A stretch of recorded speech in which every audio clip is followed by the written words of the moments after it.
Practices on Saturdays will be open, just so everybody knows, to the public. We're practicing on our practice fields, so you're more than welcome to come out under the lights. It'll be fun. In the stadium or on the practice?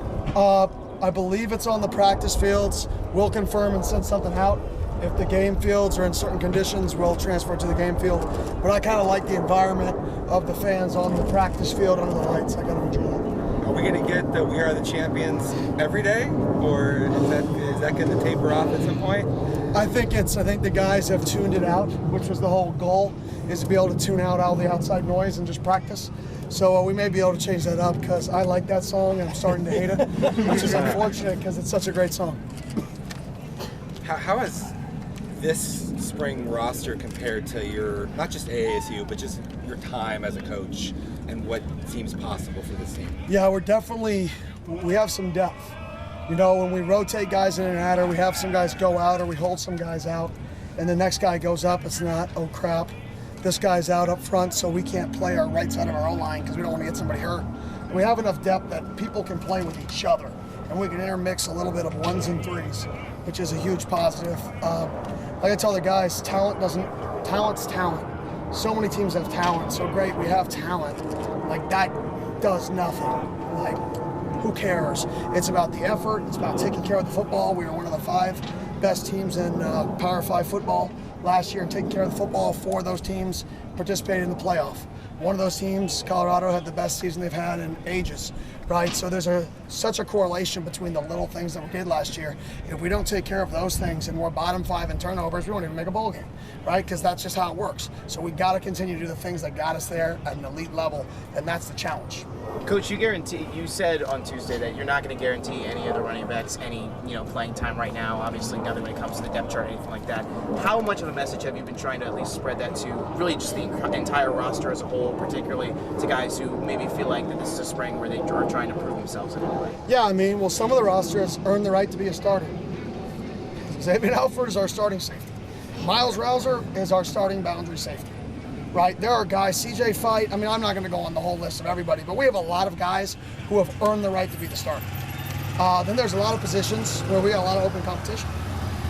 And if you've earned the right to be the starter, we're only going to be as good as you.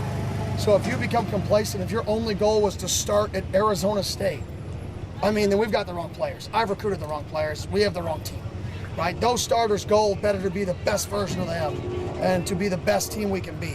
So yeah, we can name them a starter, and I have no issue with that. But there are a bunch of positions where there are no starters, and it could be one of any 3 people that could end up winning a job.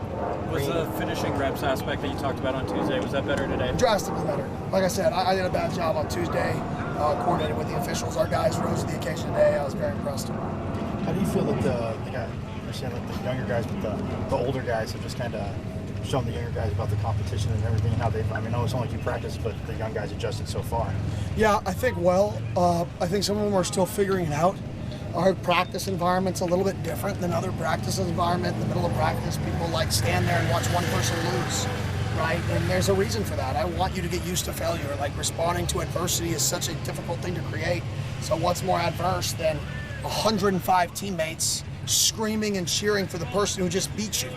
Like, you have to respond the rest of practice with that. So we do some unique things, the weird music out here that some of the guys are just kind of getting to feel it and kind of get the feel of it. Here in the next few days when pads get on is when we'll really see some of these guys rise to the occasion or fall.